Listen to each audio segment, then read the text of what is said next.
سلااو لە هەوڕیانی خۆشەویستم خۆشحاڵم دووبارە گەرام وڵاتان لە پارتێکی نوێی کارێر مانەجر مۆت هاوڕیانی خۆشەویستم دەزانم ئێوەش وەکو من ئەوڕۆ لە ماڵەوەنە ئەوڕۆ سەرژمێری گشتی عێراق بوو هیوادارم لای هەمووتان باسانی تێپەڕی بێت و ڕێستێکی باش بۆ ئەو یەک دوو ڕۆژە لە ماڵەوەین هەم بۆ ئێمە هەم بۆ ئێوەش تۆزێک لە کار دوورکەوینەوە مەجالێکی باشترمانە بێ دەست بە پارتینێ کارین مانەجر مۆت دەکەین هاوڕیان یاری ئەم جارەشمانی لە خولیان پاڵەوانەکانی ئەوروپا بەرامبەر لایبزیکی ئەڵمانی یارێکی قورسە لە خولی یانە پاڵەوانەکانی ژارێکمان بردوێتەوە یارێکیش بەرامبەر بووین بۆیە پێویستە یاریە ببینەوە تا ڕێگەکەمان ئاسانتر بێ بەڵام پێشەوەی دەست پێکەی ناوڕێن ئەگە سەرەتان بۆ کەناڵەکە لایکی ڤیددیوکە و سابسکرایبی کەناڵەکە لەبیر نەکەن با دەست پێکەین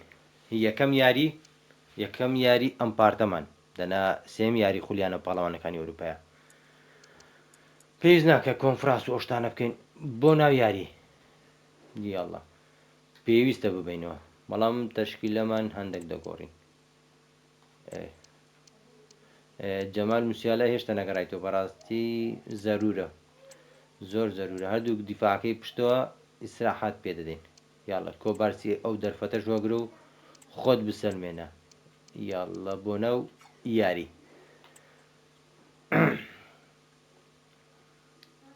هاردوو تیپ هاتن سۆبەسلای دوێنێشەوە بەرامبەر ئەڵمانیا یاری هەڵبژاردەکان سۆبەسلای بەشدار بوو کۆتا خولەک لێدانی سزای گوماناوی بەڕاستی بەداخۆ ناویژوانەکان نازانم زۆر سەیرن هەندێک حاڵەتەیە زۆر وازە حەنایکە نەپەناتی بەڵام بۆ دژی ئەڵمانیا زۆر ئازانە هەموو پەنارتەکەی یۆرۆمان بینی فەڕەنس بە ئیسپانیا و ئەڵمانیا بەڵام حەکەم خۆی لە خەتدا بەڵام دوێنێ شتێکی زۆر سادە دەقەی نەوت پەنارتەکەی لە ساڵمانێ گرت و ئەنجامەکە یەک بێک بوو هەرچەندە ئەنجامیارەکە هیچ لە ڕێزبەندەکەی نەدەگۆڕی بۆ وای کرد نازانم گرنگۆ بۆڵمانی بە پلەکەم بەسەرکرد احتیمال هەیە قۆناغی هەشت بێتە بەرام بە ئیتاڵیا هیوادارم یارێکی گەورە و بەهێز دەبێت بۆ ئێمە بینێت تەنیا یارەکە بەچێش بێت ئەگەنە بنەوە دۆڕاندن بۆ هەموو تیپەکەیە یاڵە سرودی خولیانە پاڵەوانەکانی ئەوروپا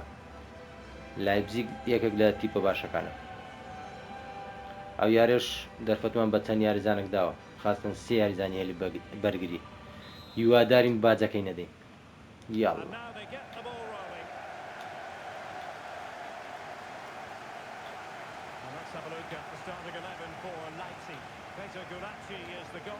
ئای والله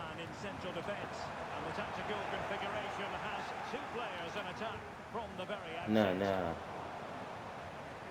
هەر بەڕاستی زۆر پەلەما دەرگای گواستنەوە بکرێتەوە زۆر لە ئەوی بێزارم لە دارین نۆنێژی نەکەی ئەڵڵۆ وەڵا خەریک بوو گۆڵ بێت یعنی بەڕاستیم وام هەست کرد کە گۆڵ بوو بیدەوە دەستخۆش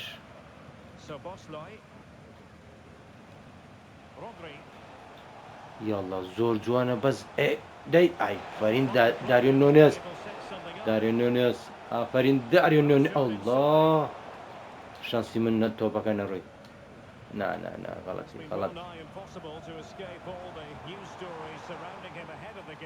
وەڵاهی بەڕاستی نەدەبا هێلی بەرگری هەموو دانیشتنی بابزانین هەتا کۆتایی چۆن دەبێت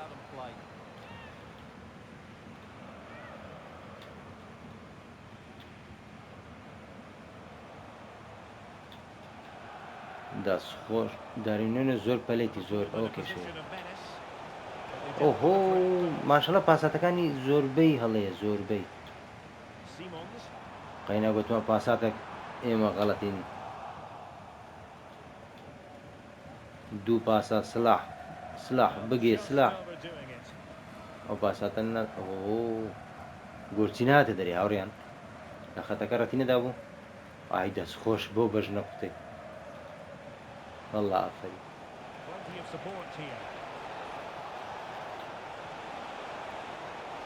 دارین نۆنێز والله دارین ئەی دەستخۆش دارین نۆنێز نا غلط بوو. أوه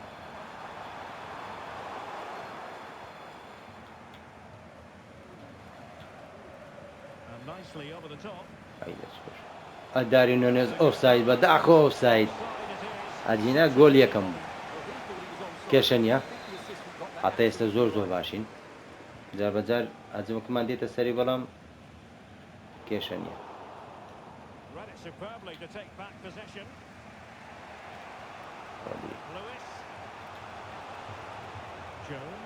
ئۆهۆ وەڵای تۆزێک پەلەی دەکەم تۆزێک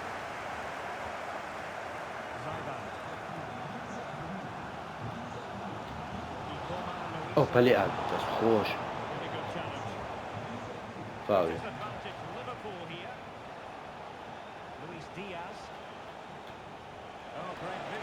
ئەی وەڵڵا جوانە وا لە پێشتە یاریزانەکە نەکەی خەتەرە بەد ئەڵڵا شەنسمانە بوو ئەو کارتە زەردەکەی هەردایە لێرە لە یاریزانەکەی مەیدا دەستخۆش ناوی ژوان هەرچەندە تاخیر بوو بەڵام گرنگەوەی نەخەوتە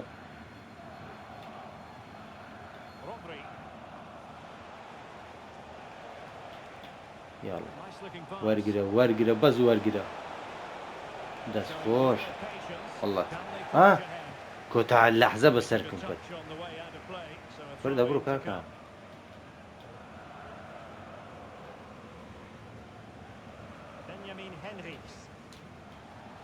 ئەو یاریزانە زۆر ئەو هەندەرانی لایپزیگە تا ئەو دەقێ زۆر دڵخۆشن خراپ نینە تیپەچی خراپ نینە بەڕاست نانە تۆپەی خۆمانی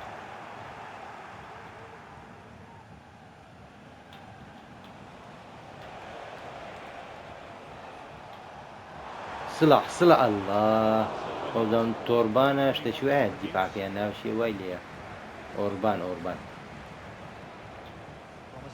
وەڵی معقول نەبوو ئەهاتەوشە وام زانین تۆپەکە لای من نییە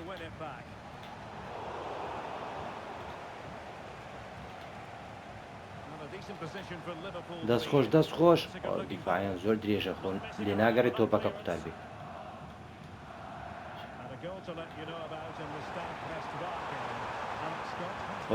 وەرەوە کاکەوە دەستخۆش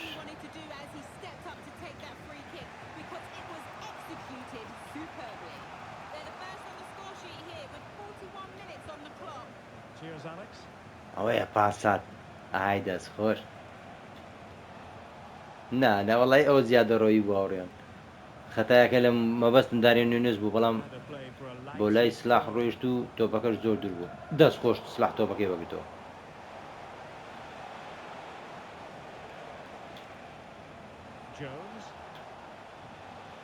یەکەل ئەڵڵا کۆتا لەحزەی جێم یەکەم بەڵام بێگۆل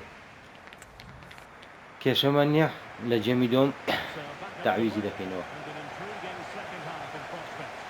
ئەو یارە ناوی بەرامبەر بوو ئێسلاح ئۆفساید دووبارە ئۆفساید تۆزێک تاخیرمان کرد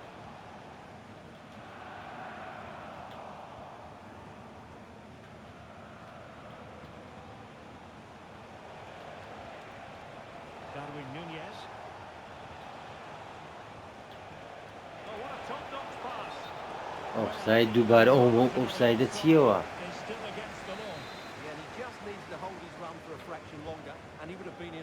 وەرگرە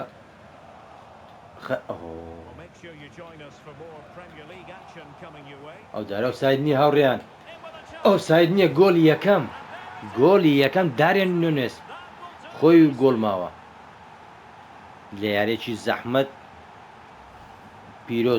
پیرۆزە خۆیارەکە تاو نەبوو هاوڕێیان چێ ناڵێ گۆڵ دەخۆینەوە هەوڵ دەدەین گۆلی زیاتر بکەینەوە گۆڵ بخۆین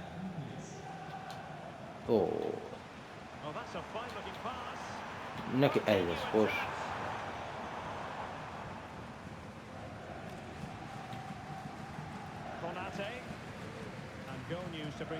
the Stade match. Alex Scott, tell us more. Yeah, it's a goal for Brest. It's all even Stevens at 1-1 with 53 minutes played. Thank you, Alex. دارين الله نونيز کارتێکی زەرد لۆ هێنریکی ئەڵمانی نووسێ ئەڵمانی هەیە خۆی ئەگەر غەڵەت نەبووم ئەفریقیە Playing it short. نونيز Could still be dangerous. ئای لە کۆناتێ To hang on to the ball. جارێ ناوێرم بەڕاستی تەبدیلات بکەم گۆڵێکی تر بکەمان دەگاریزانی تر دەیمونە ئای دەست خۆش Stop them in their tracks. ئۆهۆ ئەو هەدیە لە کاتێکی خراپ بوو Just had to look a bit that's خوش slow Konate. given the pressure. کۆناتێ بەڕاستی یاری پێ دەکەم خۆی دەسەلمێنی Rodri. پێچوانەی ئەو یاریزانە منداڵم لەگەڵ چی He پێ has دەڵێن teammates around him. نا Bumps clear. غەڵەتی دارین نونێز ئۆ ڕۆدری And خەریک a بوو goal in the Atletico game. Alex Scott. نەکەی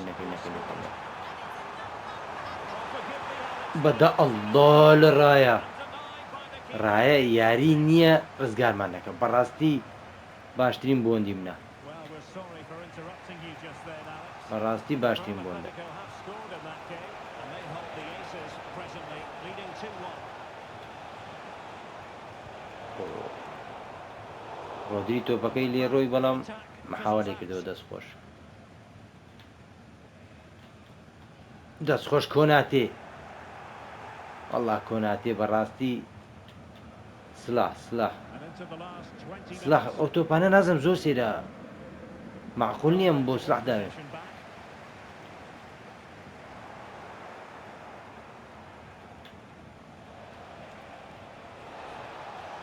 It's a good Liverpool move in the making. ئەڵڵا لە سلاح Can he finish? ئەوە چم کرد ئەڵڵا هەر گۆڵم کرد Is there a way ئەو یاریزانێت جۆنس کە دەرفەتم پێدا گۆڵی دووەم ستیڤ وەڵای نازم ناوەکەی دیری چییە بەس ناوی جۆنسە یاریزانێکی منداڵ و باشە یاڵڵا کاتیەوەیە چەند یاریزانێک دابنیشێنین دارێن نونێز جۆتە سۆبۆسلای ئۆلمۆ کەسی ترم نییە لە جیات ئۆلمۆ ناوەڵایی بەداخۆ کەسی ترم نییە تاوالیوز دیاز چێزە ئەوەش حەقی خۆیتی دانیشێ بەس ڕۆدری ما یاریزانەکە بێ زۆر میمە نا ڕۆدری مادەم با یاری بکە لیز دیاز نا کێشە نیە سلاحدا نانیشێنین ئەستێری یەکەمی تیپەکەمان محەممەد سلاحی میسری پاشای عەرەبستان بێگومان بۆ یاریزانە عەرەبەکان سلاح Leipzig pushing چەند forward ساڵێکی with options باشە available. یەکێک دەست خۆش کۆناتی تعویزمان کردو کاکە غەڵەتێکمان کرد و تعویزمان کردو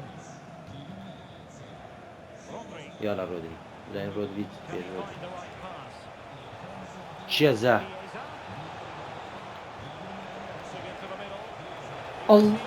الله هاوڕێیان In the crossbar. الله لەم شتە ئۆف ساید بەڵام بەڕاستی یەکجار جوان بوو گوناح بوو الله لەم دیمەنە هاوڕێیان گۆڵەکەی ئەڵمانیا بەرامبەر بەرازیل لە مۆندیالی چواردا کە ماریۆ گۆتزە تۆماری کرد الله لەسەر هەمان شێواز بەڵام ڕاستە دەبل نەبوو بەس پاسادان و ڕاگرتون شتەکە هەمان شێوە بوو گۆڵ بایە زۆر جوان بوو زۆر ئەو شتەکەی کاکە ئەو محارەکەی مەکە بە چاو دەچی ئۆف Going to be a free kick. فاول سەرەتا فاول بوو پێشەوەی پاساتەکە بدا تۆزێک هەستم کرد تون بووین Just 10 minutes to go. داوید ڕایە بەڕاستی باشترین بۆندمانە Well, nearly at full time, not Oh, quite. slap. And it's all going Liverpool's way, Stuart. Well, I think the scoreline reflects the نەکەی two teams. الله والله ئەو یاریە شانسمانە ڕاستە داوید ڕایە چەند تۆپێکی 100% دەرینەوە بەڵام شانسمان هەبووە Rodri. نا غەڵەت بووین Liverpool's ئەوە دەست خۆش possession. ئای دەست خۆش ئەوە تەکەوە ئێوە هەمووبەری نەگرت والله برا گۆڵی سێیەم وڵی چێزە سێ مەحاوالێ کرد لە بۆی تۆپەکە لە دیفاع بستێنێ هەر سێزار سەرکەوتو بوو ئاخیرەکەی ئەسیستەچی کرد کە مەحالە گۆڵ نەبێ ئای دەستخۆش دیەگۆ جۆتا نانە تەبدیلات دەکەین نەجات دێنێ Ball taken off of him. دەستخۆش دیۆگۆ جۆتا Suddenly the ball's in the back of the net. It's terrible defending. لۆ بەرامبەر گۆرچی دیۆگۆ جۆتا زۆر لە دارینۆنێج باشترە لێ حەزم لێ جۆتا نەفرۆشم کە لە دوو شوێنی یاریگاش یاری دەکات تێ ژمارە 9دا دەیوە پێشم چۆر کردی کاکە ئەوستەکەنەوەە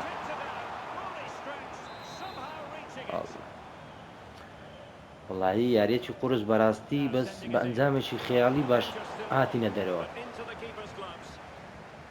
یاڵا جۆتا جۆتا وڵای ئەو جارێ زەحمەت ئەو جارێ تۆپەکە نایەتە دەرەوە ئاخیرەکەی گۆڵە چاک Well, this is a brilliant strike, as you can see. He hits it with so much power. داوید The keeper had no سیسکۆ chance. یاریزانێکی ئیسحاج و باشە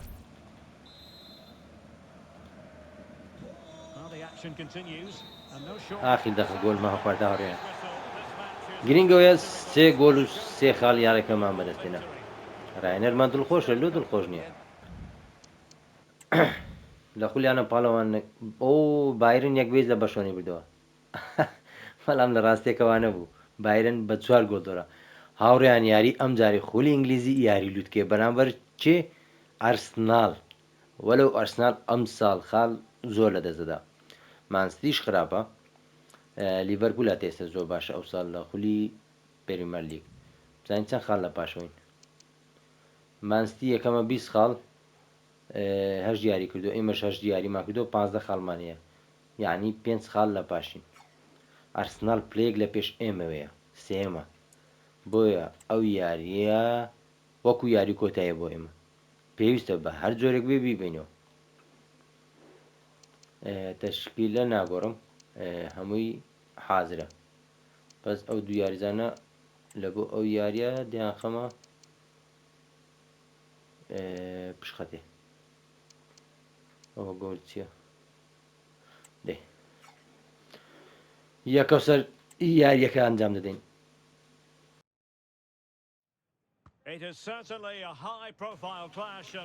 ئەرسناڵی مایکل ئارتێتا ئەو ساڵ بەڕاستی 1-2 ساڵە ئەرسنال لە کێبەرچەی پریمەر لیگ هەتا کۆتا جەولە دەمێنێتەوە بەڵام هەز دەکەم ئەو سەر بۆی لوتبەرزی ئارتێتەوە بە پاشکەوتون یاری لوتکەی پریمەر لیگ ئەم ساڵ ئەم یاریە لەم یاریگایەدا 2-2 کۆتایی هات گۆلی بەرامبەر دەقەکانی ئاخیری محەممەد سڵاح کردی یاریێکیە تەبڵی خۆش بوو هیوادارین ئەو یاریەش لوتکە بێ پڕگۆل بێ بە چێش بێ هەم بۆ من هەم بۆ ئێوە خۆشەویست ئۆ پاتریک ڤێرا یەکێک لە ئەفسانەکانی پێشووی یان مێژووی ئارسناڵ با بچین بۆ یاریەکە ئەو یاریە بوو بینەوە زۆر گەنگ دەبی زۆر چکە یەک ئەرسناڵ لە پێشمانە بە نازەمە بزانم خاڵەکە دوو خاڵە شتێکی وایە ئەو بزانم یەک خاڵ بوو ئەو 16 من 15 دووش لە ماستی دوور ناکەینەوە وڵی ئەوە غەڵەت بوو ئەوە ئەو داڤید ڕایەمان لە ئەرسناڵ کڕی هەزمەکی یەکجار خەتەری ئەرسناڵیشی گەڕاندەوە نێشتیانەکەی پێشووی گۆل بکەن یاریەکە لە سەرەتاوە قورسە بەڕاستی ڤاندایک نێڵی دەستخۆش ڤاندایک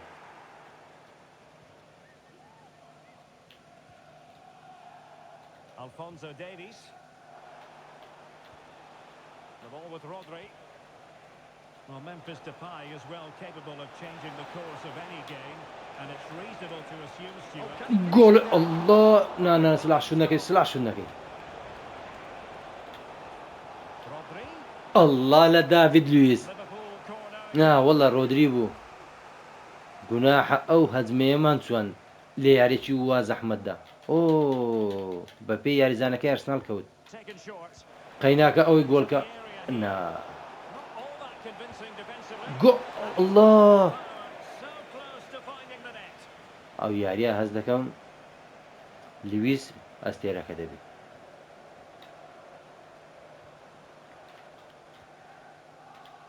دەست ئۆ Arsenal تۆپەکەمان regaining وەرگرت possession. و ئیسفادەمان لێ نەکرد ئەو چیەوە ئەو زۆر سریعەوە ئەو یاریزانە But really sticking to their task defensively. Rodri. And the ball with Alphonso Davies. Dani Olmo. ئۆهۆ لای پاساتەکە جوان بوو گوناحی ئەوەی Jurriën تدا Timber. نەبوو ناوی چیە ئەو یاریزانە نونێز Havertz. وەڵڵاهی ئافرین یاریەکە بەڕاستی لوتکەیە And Diaz has it. Darwin Nunez. This might be ideal for the counter. Good weight on that pass. Shown inside. So Bosley. گۆڵ یەکەم بێگومان گۆڵی یەکەم ئەڵڵا لەم گۆڵە جوانە سۆبۆسلای گۆڵی یەکەم بەرامبەر ئەرسناڵ گۆڵێکی تایبەت و جوان لە یاریێکی یەکجار قورس هێرشمان زۆر لەسەر بوو سۆبۆسلای قوتاری کردین ئەڵڵا ئەڵڵا و تۆپە دەرنایە بە هیچ جۆرێک ئەڵڵا لەم گۆڵە هاوڕێیان بەس سیرکەن شێوازی ئەڵڵا ئەڵڵا چۆ گۆشەکەوە دوو گۆڵچیش لە گۆڵێ بێت تۆپەکە دەرنایە ئای دەستخۆش سۆبۆسلای گۆڵی یەکەم وەڵڵا سۆبۆسلای چۆن شوت دەکەم بوویتە ڤالڤێردی ڕیال مەدرید هەر شوت دەکەم و بۆ گۆشەی مردوو گۆشەی نەوەتیش نا گۆشەی مردوو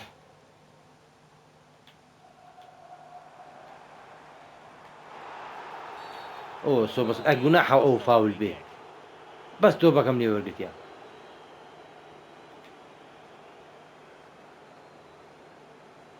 Well, doesn't have to do it on his own. یاڵڵا But timely defending when it mattered. ئێ وەڵایی غەڵەتم کرد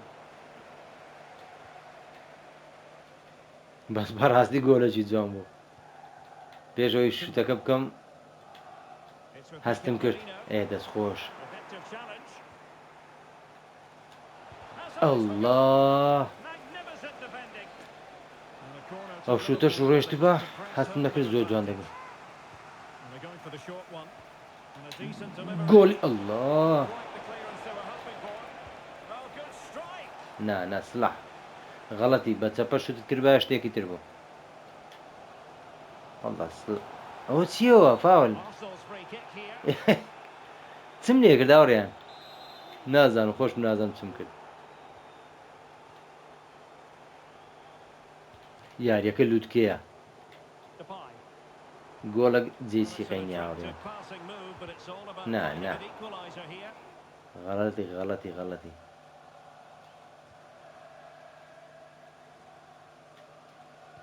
ئەو چنەوە خۆواز ناین کاکە لێگەر دوو سێ پاساتی بکەم Now Mo ئەکێ Salah. سلاح Dani Olmo. Alexander-Arnold. وەڵڵاهی تاخیری کرد ئۆ لەو شتە جوانە Offside is still against the law. تۆزێک تاخیری کرد داری نوێنێز دەنا هەر پێشەوەی تۆپەکە بگاتە داری نوێنێزم پاساتەکەمدا بۆ هاوڕێیان یعنی غەڵەتی من تێدا نەبوو ئەو سۆبۆسلای The supply. خەریک بوو نا دانی ئۆلمۆ بووە کە غەڵەت نەبوو Martin Ødegaard.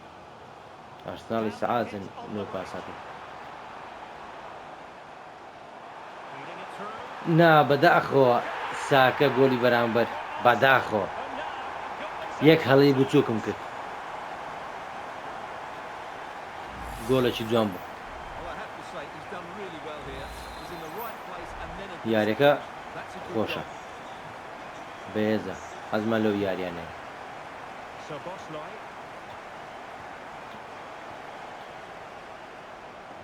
ئەرسناڵ کەلچینیە پاس ئەوێ مەجای دێ ئەفیە ڕۆدری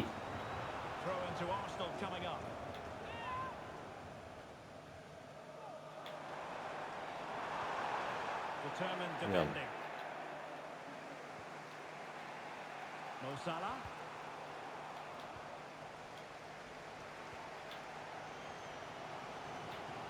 Jakub Kiwior. Sterling has it. Well, adding up all the stoppages, we will have 2 extra minutes. زۆری سعازم تۆپەکەیان لێوە ناگیرێ. This could be troublesome. گۆلی دووەم داوید ڕایە وەڵامەشی تری هەبوو بەداخۆ جێم یەکەم یەک بە یەک کەس لە کەس باشتر نییە مادەم ئەنجامەکە یەک بەیەکە. Well, as they get the ball rolling again. وەرنە Interesting پێش to see کاکە how دانە this وەرنە second پێش. half pans out.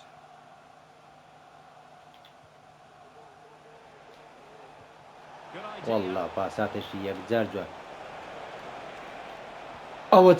ئەوە چت کرد داریۆن نونێز. By an awful lot. گوناح بوو والله گوناحە و تۆپانە ناچێتە گۆل.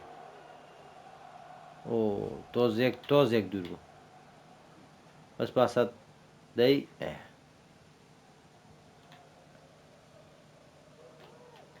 دەمشە Martin Ødegaard. ئێستاعاجن وەڵە گۆلی دووەم بکەین زۆر باش دەبێت. Arsenal being afforded too much room. Trying to open them up. Superbly read and executed. And a quick reminder, no, of غلط, action غلط. from the 4th round of the Carabao Cup here on EA TV. It's Arsenal taking on Liverpool. رۆدری 16 teams left, so that game رۆدری دەبێت تۆپەوە گری رۆدری really looking forward to it. Moving the لەبۆ ball زۆری forward سعازم decently, زۆر but can they take the lead? Ødegaard.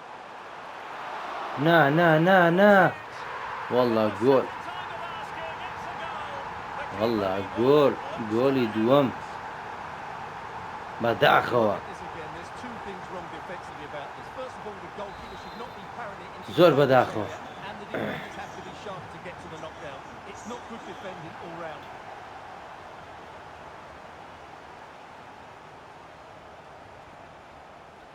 ئەرێ یەکتان وەرن Rodri. Can he put it away? الله لە گۆڵی رۆدری تەوەقعم نەدەکرد تۆپەکە بچێتە گۆل. ئای دەستخۆش رۆدری وەڵامەکی زۆر خێرا ئای دەستخۆش Well, here's the goal again. والله گۆلێکی جوان دەستخۆش ئۆلمۆ And he makes the finish look so easy. What a بەڕاستی goal that is. ئەڵڵا باوەڕم نەدەکرد تۆپەکە بچێتە گۆل. Well, another equaliser. What a topsy-turvy game this has been. Sterling. And Havertz. زۆر ئیسعادن زۆر یەک دوی گەلە زۆر دەکەن. Ødegaard. Now with Depay. نا ئەوستەکەنەوانە Well, it's great when you can rely on your keeper. Well, those stats tell you what a good game this has been. We've seen a lot of good attacking play. والله Some ڕۆی goal-mouth action, and all done at a high tempo. دەی دارن الله والله ئافرین دیفاعەتی کرد Could be a chance for Liverpool to take the lead. هەر بە لەحزە پێش ئەوەیە من شوت کەم تۆپەکەی گەڕاندە Could be والله maybe ئافرین the substitution here. Now, what a cross from ئی the الله ball. Still could be dangerous. Rodri. On to Alexander-Arnold. Must be. الله لە داری نونس الله لە گۆلە جوانە بامان شێ گۆلی رۆدری ئەی داری نونس والله بە کەلکماتی بەڕاستی ئەوڕێن گۆلی دووەمم خوارد گوتم زۆر زەحمەتە گۆل بێتەوە یاین ترسەم یارێکە لە دەست بدەم بەس بەڕاستی دەست خۆش بۆ خۆمان الله Really good, which then makes the ئەو تۆپە کوکەتە گۆلێ درۆیەی goal, that's for sure. والله جوانە بژی داری نونس Our neutrals are getting their والله money's worth. گۆلەکی 3-2 جوان in this match. فاول نییە Sterling. نەکەی گۆلی دووەم سێم نەخۆینەوە فاولی چەوە خۆی بەردایتەوە Well, breaking at pace is always a possibility. سلاح Salah. ئەتومای سلاح ئۆ No رۆدری problems defensively. دەدا ئۆلمە دوور کەتەوە And a quick reminder, we'll have action from the 4th round of the کەلچی Carabao Cup غەڵەتی here نەما on ئەی EA دەستخۆش TV. It's Liverpool facing Arsenal. Well, we're down to the last ئەی 6 ناگاتە minutes. The Rangers ناگاتێ play شانسی in من that game in what will be a tough encounter. نەکەی ئەو سایدە خۆزگە پاساتەکەی دابە بە قەستی ئاخیر یاریزانم دەرێنە ئۆهۆ خۆ تۆپیان لێ ناسندرێ Marino. ها دەمشە وستەکەنوانە دەستخۆش And did. ئای دەستخۆش ڤاندایک Szoboszlai. دەستخۆش ئارنۆت ئەها دەمشاکە دەستخۆشی مالێ کردو Vision. ئۆتخواوە گۆڵ نییە وەڵا گۆڵ نییە معقول نییە ئەوە گۆڵ بی Got themselves on terms. معقول نییە Well, لە غەڵەتێکی خۆمان بەداخۆ hits it so cleanly and the keeper has no chance. بەداخەوە ئەنجامەکە خەریکە لە دەستدەین سلاح پاساتەکەی بدە سلاح Work from Arsenal to win it back. ئەو تاکەیان زۆر باشە وڵە Time running out, but they could هەبوو پاساتان ئەمنیان کوشت Sterling. دەستخۆش بەڵام Get on بۆ the دەرەوە ground. Slightly off target, however. Plenty of players waiting in the middle. Very quick thinking there. یاڵە سلاح وەرە Counter-attacking chance.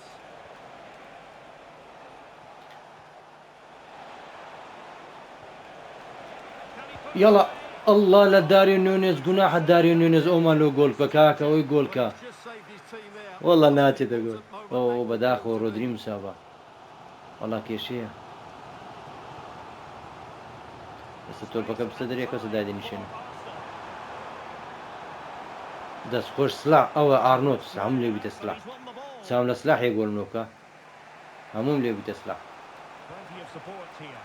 ئەی دەستخۆش سلاح ئەی دەی داری نوێنێز And now can he گۆڵ کێسکە یاریت ئەڵڵا لەم گۆڵە دەقەی هەشتا حەفت دەستخۆش score this game? ئەڵڵا لەو جەوە ئەڵڵا لەو یاریە پڕ گۆڵ و پڕ چێژە ئۆ لەو یاریە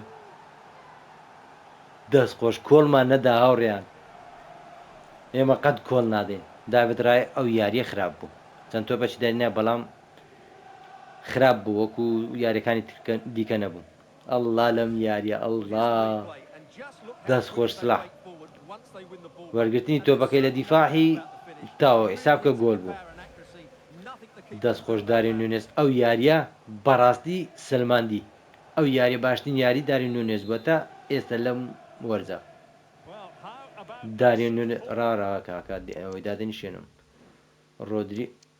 ڕۆدری موسابە دەترسێم موسابیەکەی زۆر بی زۆر لەوەی دەترسێم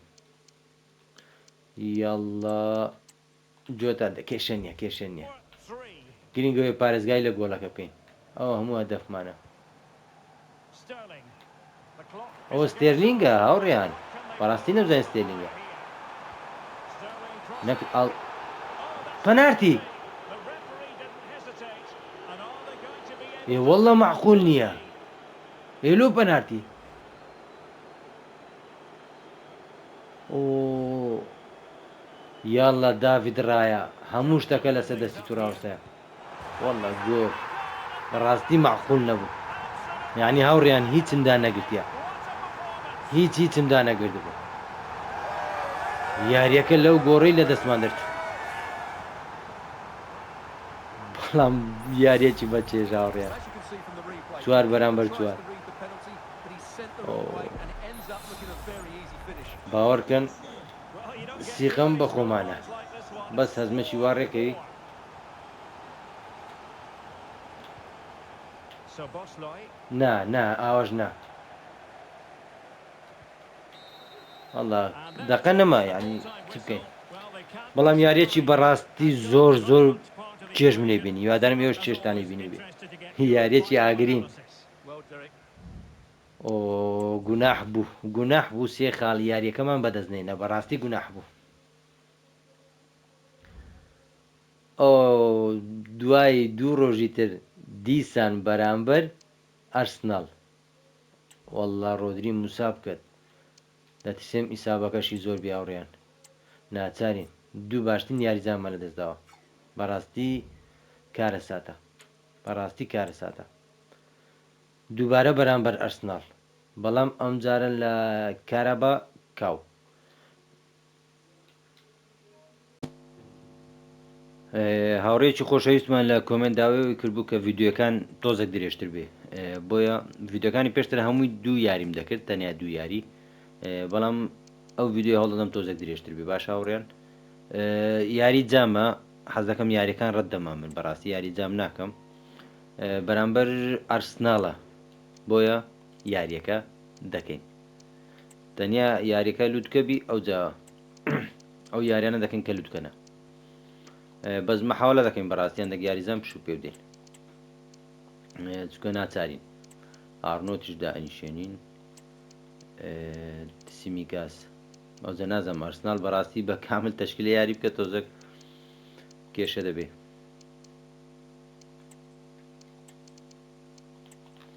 کێشە نیە دەچینە ناوی یاری ئاڵڵا بسمیلە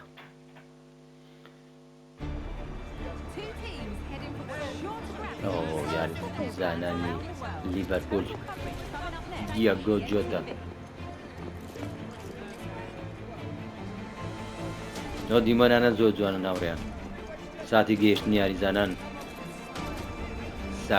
ساکەی هەری ڕابردوو بەڕاستی هاتریی کرد تۆزێک ماندوو کردی مەچەندە حەکەمەوە کار بوو کە ئاخیر دەخە بەڕاستی من نازم چم داگرێت بۆ پەنارتی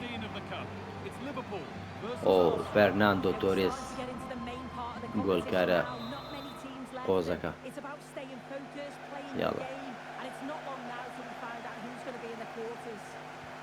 ئێ نا کاکە وەڵی ئەو پاسەکە نەماخۆلی This is how Arsenal line up. Neto stands between the posts.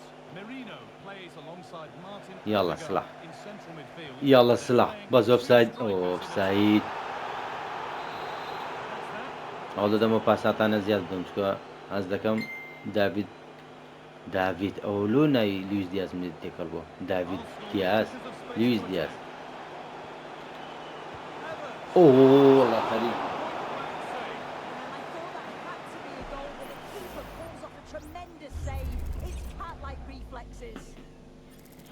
دەستخۆش داوید ڕایە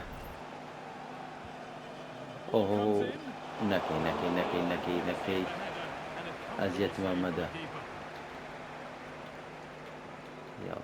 Diaz. دەستخۆش Darwin Nunez.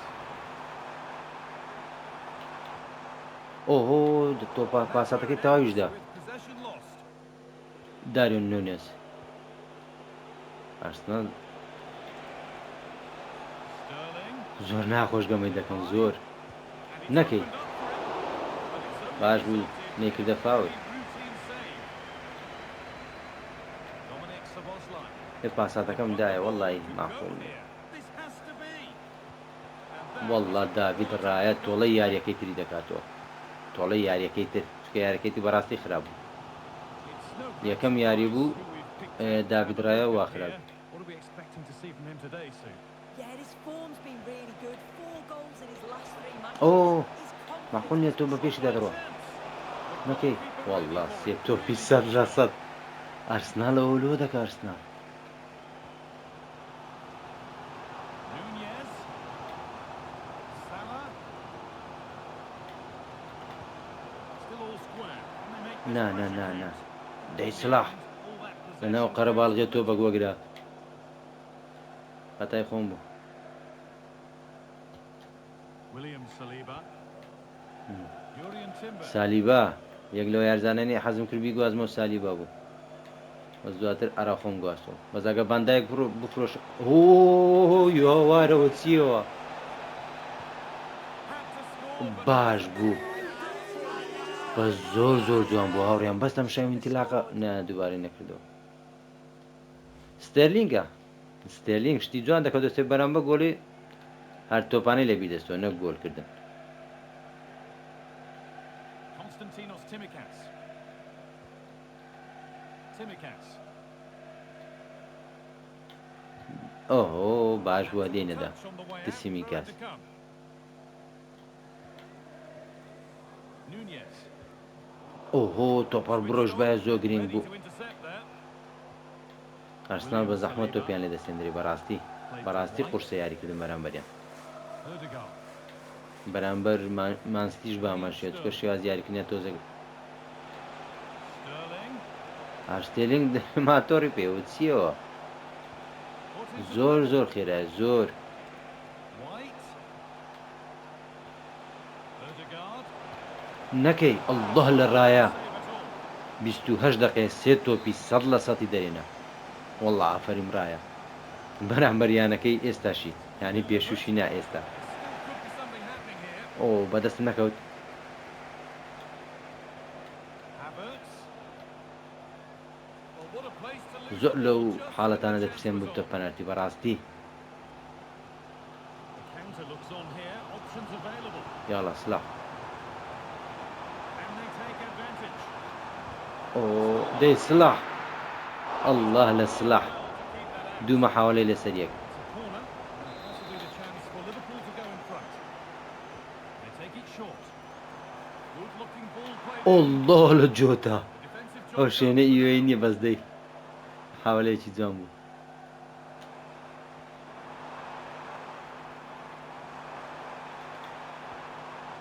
Curtis Jones.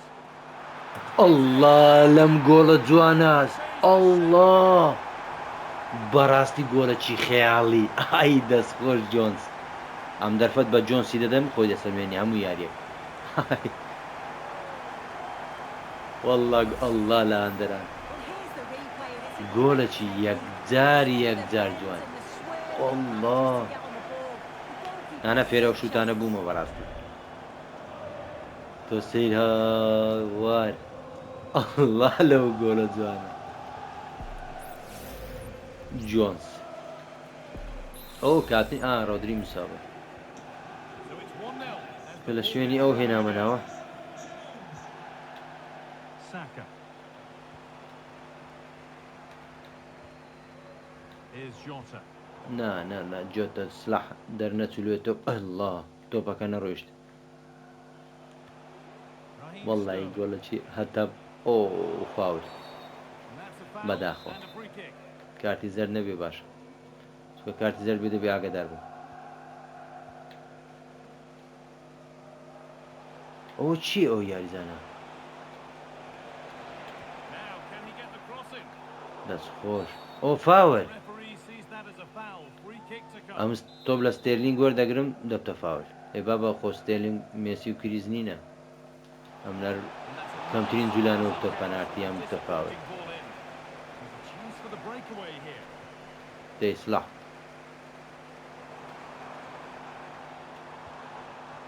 ئۆ Pass was read and والله the ball جوان changed دەبوو hands. بەڵام دیفاعەکەی ئەرسنال تۆپەکەی وەگرت هەر ساکە زۆر باش هاوڕێن Kai Havertz. Promising دەگۆرتی ball. دەستخۆش بەس هەدیەمەدا چکە ئەو یاری لە تعویزکردنەوەی تۆزە قورسە جێمی یەکەم بە گۆڵەکی بێ بەرامبەر یاریەکی قورس بەڕاستی قورس گرنگەوەی ببینەوە ئەو یاریە بەڕاستی کەمترین زیان بۆ ئێمە زۆر گرنگ دەبێت کە یاری جامە خول و یانە پاڵەوانەکانی ئەوروپا و ئەگاڵە نەبوون لێرەش خولی ئینگلیزی دوو جامی هەیە بەس بەڕاستی جامەشی کەی هەبی ناچارم تاوە بێدەگ یاری دەکەم وجا بش دۆڕێم کێشەم لێ ئێ وەڵا جوانە And away it goes. A chance now for a quick transition. ئێ وەڵا جوانە لەوەی جوانتر یاڵڵا ئەڵڵا وەڵای گلەیم لە نۆنێزنیە لەو حاڵەتە ئەوەستەکە وەڵا ئەوەم زانی شوت دەکە دەنا مەحاولەم We دەکرد have more تۆپەکەی لێ coverage from the Premier League coming up for you here on EA TV. ئاوڕێیان گۆڵ نەبوو Hope you can be with us for that. کامیرەکە جوان پێشانی نەدا بەس زۆر جوان بوو ئۆ لەو شوتە لیویس دیاز هەردووبارەشی نەکردەوە داوا مادەم ئەو کەسەی تەسوێرەکە دەکات دیارە هەندەری ئەرسناڵە ئەی دەنە لەو دووبار ناگاتەوە ئەو شتە جوانە ئەری Time to وەڵڵا dwell on the ball. Liverpool have it back now. ئۆفساید It's offside. دەنا لیویس دیاز خۆی و گۆڵ دەماوە ئەوانە هەر پاسات دەدەن حەقینی ئەرسنال خلوێ دێت ئەو ئەم زانین دێتەوە لێ Merino.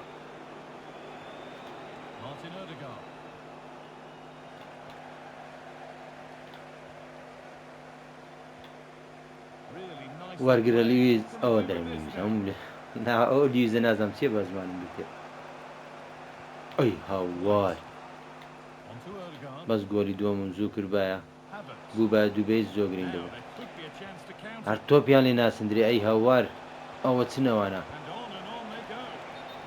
There's offside here. وڵی شوتەکەی تازەی لیویس دیاس بەڕاستی وەم زانی گۆڵ Depay. دەست خۆش یاڵە Nunez. ئێ وەڵی سلاح وا بەتەنیا ئەکاکە تۆپەکەی لوا دەگەڕێن و پاش دێ شتەکەتان دیارە دە ساکەی Good run. پاسان Can he نادا pick out the ئای right دەست option? خۆش But able to deal with the danger decisively. Well defended. ئەی دەبدە سلاحی Salah. Can he finish? یاڵە نۆنی ئەڵڵە وەڵا نونێس Still alive. زۆر مشکلی ئەوانە لەو گۆڵ ناکە Jones. ئارێ تاز گۆلێک خیالیت کرد بزانی نەدی ئەو جارە Had to be نا made. جۆتە بوو Such a struggle to get back. وامزانی جۆنسە Could have turned the fortunes around here. ناگەڕێنەوەی ما ێرش دەبین دیفاعی ئیشی ئێمە نییە بەڕاستی We have نامێ more هیچ coverage کاتێک from the دیفاعی Premier League coming up for you here on EA TV. پێمیارەکە دەکەی بۆ چێش Arsenal face Newcastle. دیفاعیش One بکەم surely not to be missed. نە ئێوە چێش لێ دەبینن نەخۆش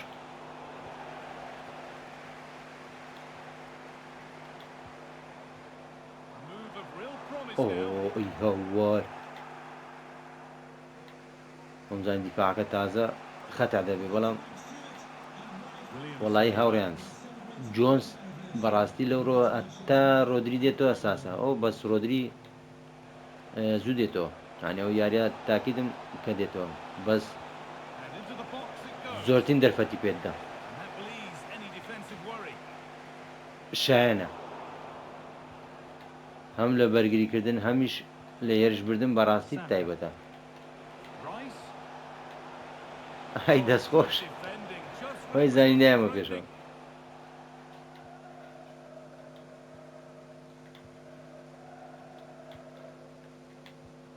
breaking at pace. This could be dangerous. That's a lovely ball. ئەڵڵا لە دارێن نونێز ئەڵڵا لەم گۆڵە خەیاڵە یانە دارێن نونێز ئێستا زۆر باشتر لە چاو 4-5 لە یەکەم ئەو گۆڵە جوانەی ئەم تەسەوڕی ئەوم دەکرد کە لێ لێ بداتن بە چاوەڕێ کرد تۆپەکە هاتۆ خوار ئەوجە بەشوت گۆرچیەکە شێڵ خەڵەتان ئەڵڵا وەڵڵا جوانە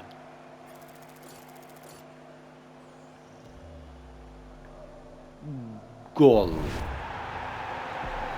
تا هاوڕیان یاریەکەمان تا ڕادەیەکی زۆر یەکلایی کردەوە کەواتە پێویستە سلاح دانیشێنین جۆتەش دەبین نێرە ئەوەش نانەوە شتەکەیەوە دیا زۆر ئێرە ئەوەش ئەو منداڵە دێنین نای لە هاوڕیان ئەوەش دێن کێشەم نییە ئارەخۆ زۆر ماندووە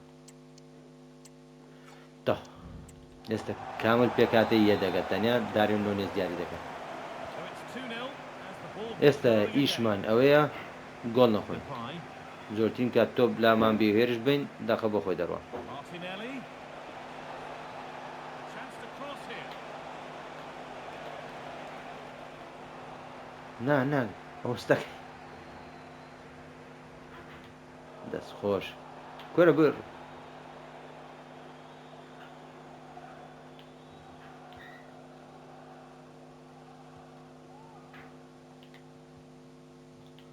ئەو یاریزانانە ئۆ وەڵاهی باوەڕ دەکەن هاوڕیان ساکام نەبینی ئەو یاریزانانە جیسیقەی نینە دەبێت تۆزێک بە سەبرمون لەگەڵیان Martin Odegaard. ئۆ Played to White. ئەو یاریزانانەی دەرفەتم پێداون زۆر خراپن ئەوە گۆڵ نەبێ زۆر باشە ها دەست خۆش Rice. ئەوستەکەنەوانە ئەی دەست خۆش گۆرە نەکەی دەقی هەشتا نوێ دەگۆرە چ بکە چ کێشەمێ Chiesa. ئەی دەست خۆش ئەی دەست خۆش Can he finish? دەیها Tackle. شوتەکەی نەکرد پیرۆزە لە خۆمان Well timed. چینە قۆناغی هێشتم And we celebrate with تۆرەی یاری خولمان لە ئارسنال کردەوە ئارسنالمان لە خولەکە کردە دەرەوە ئەو نیوکاسل تۆتنام مانستی خۆزگە سقوت بە یاری ئەم جارەمان دوو ڕۆژی تر بەرامبەر بڕایتۆن یاریەکی ئاسان نابێ ئەو ساڵ برایتۆن یەک لە تیپە باشەکانە ئێستا هاوڕێن دەبێ ڕۆدری گەڕاویتەوە ڕۆدری بە بیخینەوە پێکاتەی سەرەکی باوە ناکەم جەمالیش زۆری مابێ تاوەتەنە ڕۆدری دەکەینەوە ئەساس ئەوکەیتر لە کاتی یاری تەبدیلاتەکان دەکەین ئێستاش با بڕۆم بۆ یاری داهات و بەرامبەر برایتۆن لە ناو یاریگای خۆمانە چەندەمین ئێستا هاتینە پێنجەم ئەو یاریەکەی دی لە گارستان بەرامبەر بووین 16 خاڵمانەیە 7 خاڵ لە دوای مانستینە 7 خاڵ مانستی یاری لەنە بۆرسمۆسە ئەو ساڵ مانستی ئەو یاریەی دۆڕان لە ڕاستی بابزانین ئەو جارە چی دەبێ جۆتە نازم زۆر گلەی دەکا ئەو یاری ئەساس دیسان یاری پێ دەکەین دانی ئۆلمۆ جۆتە وەڵا ناچارم لە شوێنی دانی ئۆلمۆ یاری پێ بکەم چونکە دانی ئۆلمۆ توانێت جەستەی دابەزیەوە ئاراخۆ دادنیشێنی کۆناتیش هیچ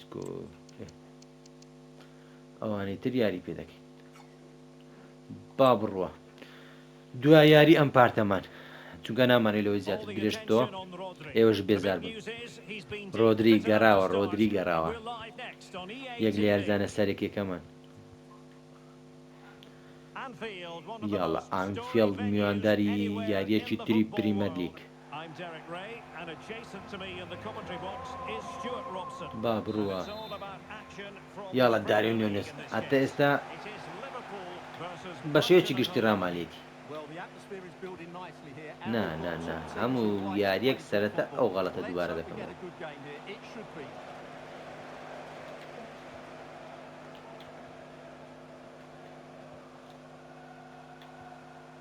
Szoboszlai. The ball with Rodri. نا غەڵەتی شوێنی شوت نەبوو بەزدەی ئەوە چی دەکاوڕیان تۆپەکەی داوە خۆمان دەست خۆش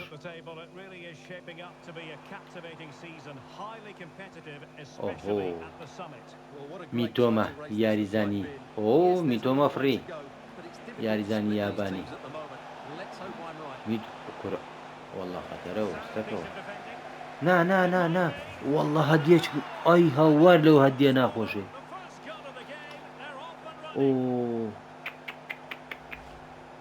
واللهی لە دەستم ڕۆی هاوڕێن ئەو شوێنی پاسات نییە بەس بەداخەوە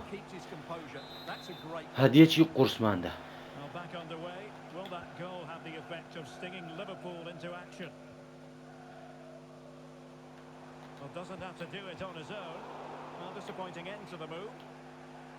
دای لویس دیاز جابەجات تۆبی باش وەردەگریت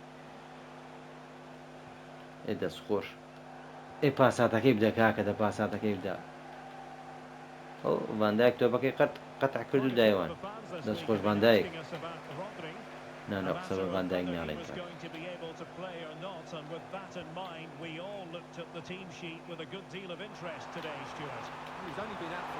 هاوار گۆڵ بەیە لویس دیاز وا خێرا دەستە سەر یاریزانی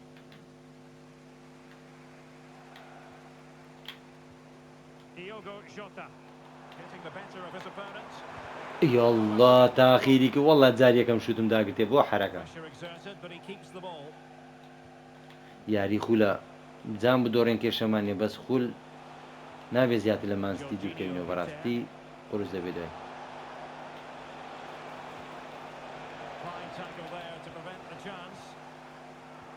ئێلۆ فاول نییە کاکە وەڵا ئێستای من بادە بۆ فاول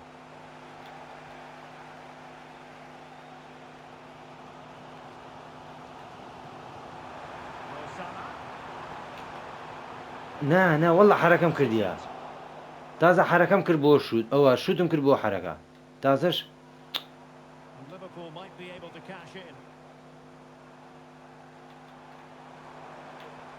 والله ئەوانە زۆر قورسن ئەی هەوار Sound goalkeeping to والله شوتەکە تەواو بوو بە شانسمان نەبوو ئەو جارەی ئەی هەڵە گوتم گۆچی هەندێکی جامان دەداتێت دەقە زۆر کەمە دەبێت تعویزکەینەوە And Yeah. Liverpool come away with وای it. بە ئاخی دەخە گەڕاندمە Darwin Núñez. ئەی پاساتەکە بدە نۆنیێز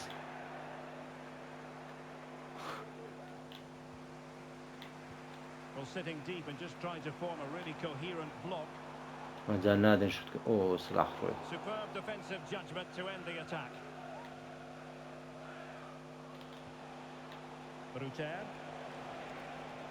Oh, superb skill.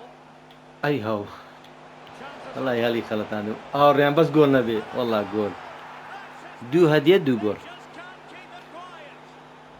ئوف قورس بوو یاریەکە لە سەرمان قورس بوو Movement, the timing of the pass is perfect, and they leave the goalkeeper. ئۆهۆ داوید ڕایە چنیە داوید ڕایە So the ball rolling again.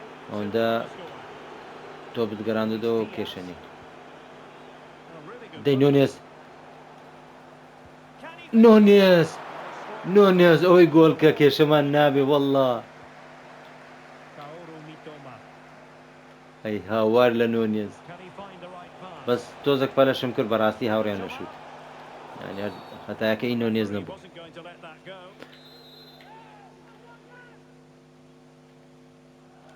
بەداخەوە دوو گۆلی ناشیرن Clears the ماخۆ danger. چکە نەدەبا Might be گۆلی ideal for the بەڕاستی counter. Davies. دەی ڕێک کەوت ئۆهۆ یاریزانەکەیان زیرەک بوو بەڕاستی Mitoma. نەکەین نێڵی ڤان دایک ڤان دایک ئیشی توێ ڤان دایک وەڵا بە حرەکە پاسە پۆزی لێ دەدەی Easy for the goalkeeper. وەڵا یاریزانیان دوو گۆلیان کردو پۆز لێ دەدا Diogo Jota. Darwin Núñez. خۆشم And نەمزانی this is Diogo Jota now. Salah. مەجال نادەن Trying وچنەوانە to keep their opponents on their toes with the passing game. ئۆهۆ دەمیست بە سۆبۆسلای شوتکەم Well, in terms of Oh, oh. added time, a minimum of 1 minute. وەڵا برا ئەو یاریە یعنی جێم یەکەم No more time. خلاص بوو First ئەو time یاریە یعنی داوید at Anfield. داویس ئاستەش خەیاڵی پێشکەش کردو بەڵام دوو هەدیەمدا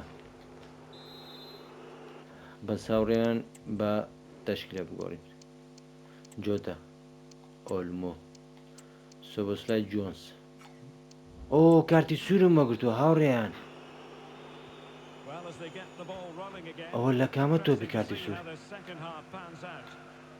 وەڵا ئاگدار نەبوو ئۆ لێ گۆلی دۆم هەو بە ئاسانی چۆل بوو A tremendous vision. بە دەیاریزان ڕیمۆنتادا وەڵا قورس بتوانین ئافرین یاڵە یاڵە پاساتمدا پاساتمدا Challenge in difficult بەداخەوە circumstances. یاڵە کوڕەکەشم وەختی گریانی نییە بەزدەی لەوە کاتە دەگریە دەی دەو تۆپە وەگرن لە ناو خێلی سزا وەڵای ماقۆل نییە بە قۆران ئەوانەش بەڕاستی پاش دوو گۆلەکە هەربووینە ئاگر هەر بەمانای کەلیمە ئاگرن ئەو زۆر قورس بووینە زۆر ڕناگیرن هەدیە ئەڵڵا لەوا دێ ناشینە ئەی هاوار ئەی هاوار لەو دۆڕانە قورسەنە ناو یاریگای خۆمان سێ گۆلی بێ بەرامبەر وەڵا قورسە Well, as you can see, he has to get rid of that quicker. That's a poor mistake. بەداخەوە سێ گۆل هەر سێکە دیە هەر یەک گۆلمان نەکرد ناو یاریگای خۆشمانە هەوڕیان Nil now. Rodri. وەڵا باش تۆپەکەنە ڕێو ساید Diverted. Well read. لە بەخاتری کاک جۆتەی تەشکیلی خۆم گۆڕی ئەو جاری هەر یاریزانێک داوای ئەوەی بکاتن Nicely timed. بە ئەساسی یاری بکات دەری دەکەم. Shot attempted. ئەی هاوار لە نونێز ئۆفسایدیش گۆڵ ناکات. وەڵا هاوڕێیان ئەرکمان The change now. هەتا بڵێ قورسە. بەڕاستی ئەرکمان قورس بوو.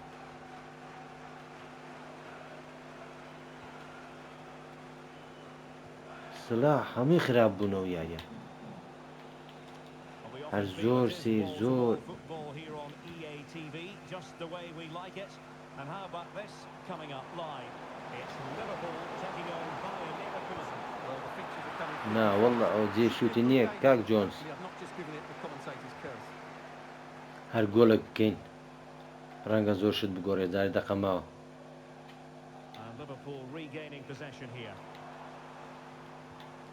Curtis Jones. Mo Salah.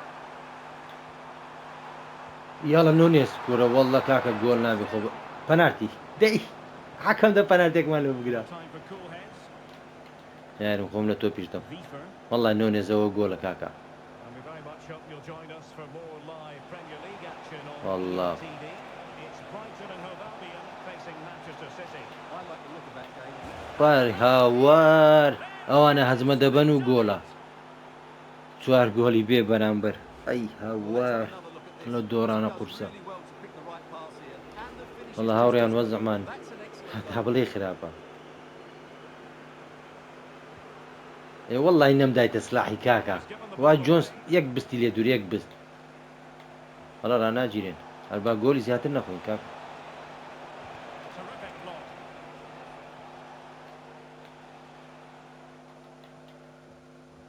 وەڵا عیبە. ئەو ئەنجام زۆر Dani قۆرسە. Olmo. Chance maybe to use the counter-attacking ability to good effect. Curtis Jones. Good weight on that pass. Well, they had a decent reading of that ball in. And a long way out here. نا هیچ نازام چ بکەم. Deflection there, the ball چوار گۆڵ گەلە زۆرە. to be a corner. Well, they've been getting the substitute ready, and now they will make the personnel change. Delivery from Salah. ناڕۆ تۆپیان لێ ناڕۆ زۆر قورسن زۆر. Jorginho Rutter. Perfect challenge. Nice weight on the pass. وەڵا بە هەموو شێوێک Reflex شت دەکەم گۆڵ نابێ. goalkeeper. ئەو یارە قسمەتەکە ئەوەیە دۆڕانێکی ئابروو بەرانە. And a short corner here. ئۆهۆ بەریشمان ناڕۆ ئاوڕێیان. In the right place to cut out the pass. تاکە یاریزان ئەو یاریە باش بوو بێ Minutes to go. بەڕاستی دابیزە. And giving them too دەنا much space. کۆی گشتی یاریزانەکانم خراپ بوو. نەکەی کاکە پێنج بێ زۆر قورسترا. Off the post. And it's going to be a goal kick هەری here. گۆلێک بکەین. Rodri. وەڵا ئەو یاریە کارە سات بوو. Mo Salah.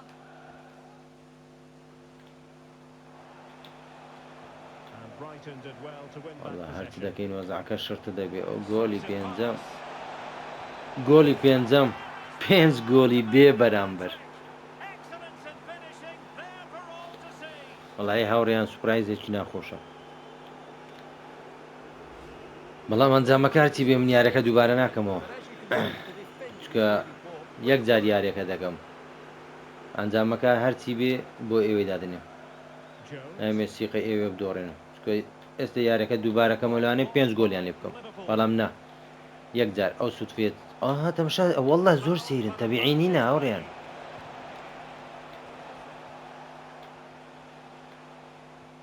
ئەوە دایەکی جۆتە وەڵا جۆتە دەبێت دوو یاری سێ یاریت پێ نەکەم.